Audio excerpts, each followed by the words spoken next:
Hey, what's going on, guys? This is Prime from Prime Alerts. Today we're back with another weekend watch list, and in today's video we're going to focus on primarily the tech stocks. So the tech sector is one of the most requested sectors that people wanted me to analyze and break down for a swing trade. So that's what we're going to do today.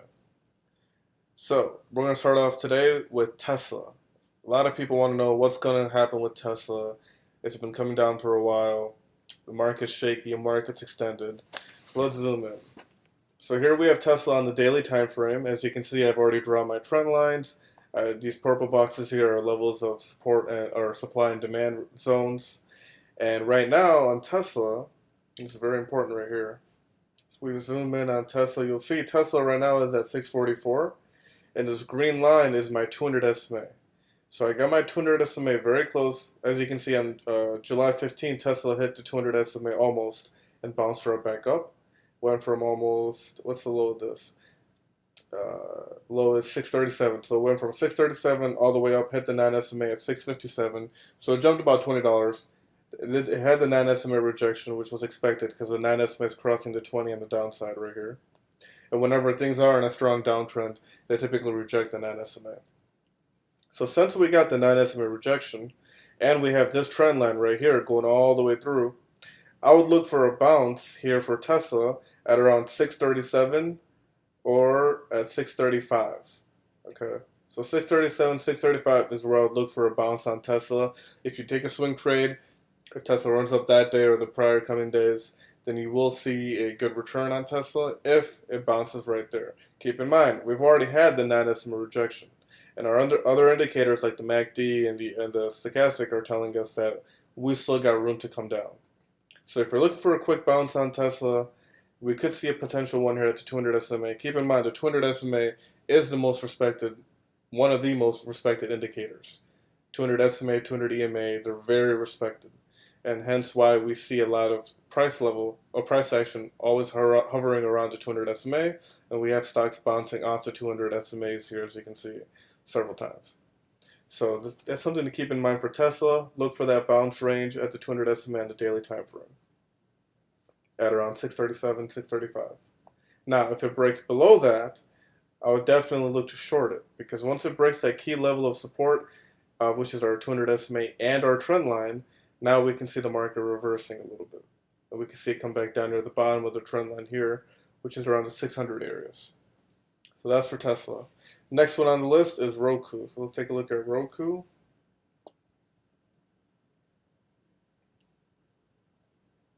All right. So if we zoom out here on ROKU, just flip line up like this. Okay.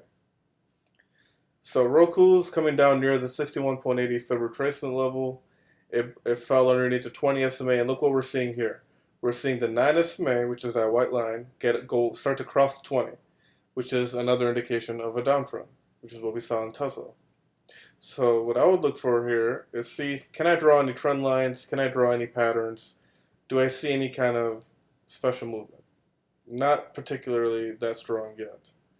Okay, you could draw some smaller trend lines, but I don't see something that's going to be really respected. So what I would look for here, let's take a look at my other indicators. Okay, stochastic is coming on the area of being oversold. The MACD crossover is still happening. Okay, so we still got room for that. Just put this right here. All right, so if we take a look at the RSI, RSI is in the middle, so it's not oversold, it's not overbought. It's right in the middle on the daily time frame. And here you can see the MACD is coming down near the 0 line. So everything still looks in a pretty much downtrend for ROKU. So where I would look for a bounce is whenever you draw a Fibonacci retracement level, especially here on this daily time frame, the 50% mark, which you see right here, 50%, right at around 367. And what else do we have at the 50% level? Let's take a look. So if we zoom in on ROKU, here at the 50 SMA, the dark blue line is my 50 SMA. We have the 50 SMA. We have another horizontal support level, and we have a fib level, all around 366, 367. So that's a lot of confluence for me to know that, okay, if ROKU comes down here, that's the level where I would look for a call contract, because that's where I feel like ROKU could have a strong bounce. We could also see a Roku bounce here at 390, but a better confirmation would be around here. Let it come down more, because remember, it is oversold. And right now on the RSI, it's not oversold. But on the stochastic, it is underneath our line here. It is becoming oversold. So by the time Roku comes down near to our level here at 370, on the RSI, on the MACD, and on the stochastic, Roku will be extremely oversold. And that is the point where buyers are going to want to step in and buy that dip. Okay, and typically once something hits the 50% retracement, that's typically where you see some things bounce. And you can already tell here that the 50% retracement level has been highly respected. Right, you see the clear resistance here, resistance here again, and then finally popped up. So for us to come back down near this level will be a good level of support for us. Okay, so that's for Roku. Look for a bounce at around 367 and bounce off that 50 SMA on the daily. So the next one on the list is NVDA. So let's take a look at NVDA. Alright, so here on NVIDIA, we saw a big drop. Last week we saw it went from 814 all the way down to, what's that at now, 726. So you already know it dropped about $100 right there. Okay, and now we got the 50 SMA line and we got the pivot level here at 682. Let's take a look at our other indicators. Alright, so what do we see here? We see the MACD clearly in a downtrend, hasn't hit the zero line yet. RSI is coming from being overbought down near to areas of being oversold. Stochastic indicator here is coming down near the oversold section as well, and we should see in the coming days that start to curve as NVIDIA gets lower and lower. So let's go back, let's zoom out and see, can we draw a new trend line? So yes, automatically we can draw one trend going from the bottom of this. If we extend it all the way through, we have that trend line. Let me delete the smaller ones. Alright, so we got this trend right here. So NVIDIA, obviously we're not going to wait for NVIDIA to drop down too hard for a bounce. But if you're looking for a call bounce, what I would look for is find strong levels of support. So again, if we were to zoom back out here on NVIDIA on the daily time frame, one thing we can tell is this range of 558 has been a clear resistance in the past, and now it's acting as clear support. Right now, NVIDIA is at 726, so the chances of it dropping $200 to come back down near the key support level here is highly unlikely. But in the event that we see a market pullback, a strong correctional pullback, or what you can call it as a market crash, essentially. A lot of times people get that mixed, but like I've been telling you guys, a correction is coming. So we already see the strong $100 move on the downside. I would look for the 50 SMA here. So when NVIDIA reaches around 597, 598, look for a bounce there off the 50 SMA daily. You can also look for a bounce here at 683 when it hits the pivot level. But another thing that you want to keep an eye out for, and another reason why I think the 50 SMA is much stronger, is because if we take a look at our volume profile, right, this indicator on the right-hand side, that's my volume profile, gives me a range of the most areas where there's been support and resistance based on the volume, where stocks have bounced off of and not bounced off of. So if we take a look, look at my horizontal line, this right here, this mark right here shows us a strong level of volume that happened around 699, and look where that happens to be, right where our 50 SMA is on the daily.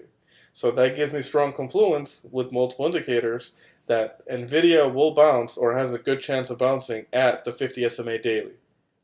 So keep an eye on that on the daily time frame for NVIDIA. At 698, 699, you can expect a bounce. Unless the market completely flushes down and breaks through it, where then you can draw your trend lines and obviously have your stronger lows of support like the 200 SMA and whatnot. But as far as this coming week to come, I would say NVIDIA bounce around 698, 699. So that's for NVIDIA. Let's take a look at SPY.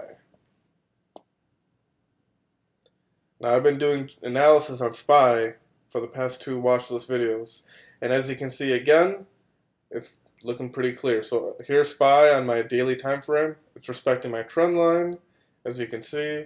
Right now SPY's pulled back, broke the 9 SMA, and now it's coming back down near the 20 SMA. So SPY has a good chance of bouncing right here at 629 because we have a pivot level of resistance. We got the 20 SMA.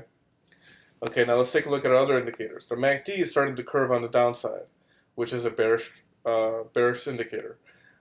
Here we got the RSI coming from being near overbought, coming down near the middle with the 50-point level. So we still got room for it to come down. Our stochastic here was showing levels of being overbought as well this whole time. So now our stochastic is curving back down near moderate levels, or it wants to. It looks like it wants to. So I say SPY is still bearish. Now, if you're looking to swing trade a SPY contract, you got to make sure you're swing trading at the right spots, because SPY is one of the most controlled. It's one of the biggest ETFs. Where you got SPY, you got QQQ. These ETFs is what control the market. The whole tech sector follows SPY. NVDA, Tesla, all these stocks are going to follow what SPY does. So since we saw SPY come down so hard these coming days, that's why hence we saw NVIDIA come down so hard as well. So again, looking at SPY, we know that it's staying within this channel, right? Between our two trend lines, SPY has been constantly bouncing back and forth between the ranges. So right now, as you can clearly tell, what's the most respected range? The 50 SMA. This dark blue line is the 50 SMA. So if the 50-day moving average here on SPY has been highly respected. So if SPY breaks right here, SPY breaks this coming week below 429, expect to move on the downside to at least 423, 424 before it bounces back up. The strongest support level, you could take a bounce here at 629, or you could take the bounce here at 624. Because that'll be where that 50-day moving average will essentially be. And we also got the pivot level right here. And we got room for these indicators to come back down near the moderate levels as well. So just keep that in mind for SPY. Market is starting to pull back here a little bit. Okay, and lastly, let's go over NIO. Okay. So, NIO right now on the daily is sitting at a respected to 200 SMA. Now it's coming back down near the 50 SMA. Let's take a look at our volume profile. Where do we see the most resistance or support level? So we clearly see support level right around here at 41, but the biggest one here is at 3750. Okay, so around this level at 3750, you can expect NIO to pull back and have a good bounce. It hit our trend line, as you can see right here on NIO. We got 1 touch, 2 touch, 3 touches, broke the trend line, pulled all the way right back down, which means that this trend line is very respected. Okay, so let's take a look at our fib level. Let's extend this fib back down to the top right here. Okay, so now you can see it makes sense. Our fib levels are making sense. So right now, NIO is at the 50% fib level. That's where it is right around here. It respected the 50 SMA fib level, it bounced up again right over it. And ideally, for a bounce, or on the call side, what I would look for is a bullish engulfing wick over a level of resistance. But the problem here with NIO is that even if it has a bullish engulfing wick over this wick, which is the highest 44.77, the problem lies with the 9 SMA. See the white line? 9 SMA curving underneath the 20, which represents a bearish signal. Hence why NIO's been coming down. So I don't want to get, if I were to take calls, you don't want to take calls above 44.80 or 85 just to get rejected here at 45.33, because that's what could happen. So the better signal here would be let NIO bounce back up over the 20 SMA, because by that point the 20 SMA will be near 45.87, the 9 SMA will be lower, so you'll have NIO over the 9 SMA and over the 20, then you got a chance for it to run up quite a bit and hit better levels of resistance, and you have more time for that trade to develop.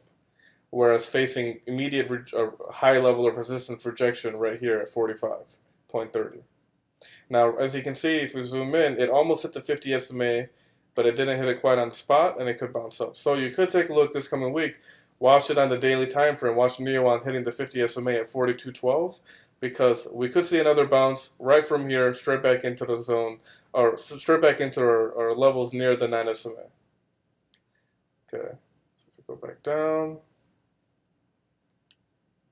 we just extend this box all the way through. So if NIO were to pull back down near this level, this is now our supply. This is what these boxes, as I mentioned, are the supply and demand zone. And this box would represent our demand zone, where buyers will step in around this area and push the price action back up. Because it's not down there yet, we'd have to wait. So we'd have to see if it respects these levels here, if we're on 41, or if it can get over the 20 SMA at over 47 and then go up and go back and retest our trend line. But if it doesn't, wait for the initial flush, because as you can see, if it didn't respect the 200 SMA too much here, it did once, had a great bounce, came back down, it's kind of hovering right around it. If it doesn't respect our 50 SMA moving average, then we could expect a bounce here at around 37.70, because it'd be retesting the demand zone and look at the volume profile. At around 37.70 is when we had the strongest volume of this range, and we can see it reverse. So keep an eye on that for NIO. Continue to draw your trend lines. Let's take a look at our other indicators. So NIO right now, on the stochastic here, it is oversold. All right. On the MACD crossover to the downside, hence why it came down. MACD's at the 0 line. RSI is coming back down. Now RSI went below its 50-point level, and now it's coming down near the oversold range as well. So we can expect when NIO comes down even more, once it reaches around 37 or even 39, okay, 37 to 40 range, we should expect NIO to start bouncing there. But if it doesn't, it comes back within our demand zone of 37 and 34, expect a bounce. Okay. This is my analysis. That's what I'm going to be expecting. I'm going to keep an eye out for that. Whenever you're swing trading, always use the 4-hour and always use the daily time frame. It's going to help you so much. Versus, watching the lower time frames. The longer time frames will always give you the most accurate data and what could happen potentially. Because in the stock market, at the end of the day, you can use technical analysis, but if you use a longer time frame, it takes some of the guesswork out of it. The longer time frames will always tell you the bigger picture and the bigger story. Okay, so that's our watch list for this week. That's what I'm expecting for Tesla, Roku, NVDA, NIO, and SPY for this coming week. Let's see. Last week we had a pretty bearish week on the tech sectors, as we saw SPY coming down. Let's see what happens going into this week. If we see another bearish week, watch out for the key levels I mentioned, especially on the daily time frame. Watch that 50 SMA level. Watch that 200 SMA level. And if the stocks come down below them again, you could look to short this week, meaning buy puts. You don't always have to buy calls, right? For swing trades, you can even swing puts if you like. You just have to make sure you know what you're doing and you know how to read the chart. So thanks again for watching this video, guys. Be sure to like this video and subscribe to our YouTube channel. And if you have any questions or suggestions for future videos, just let me know on Instagram or leave a comment below. And I look forward to seeing you guys on our next video next weekend. Take care.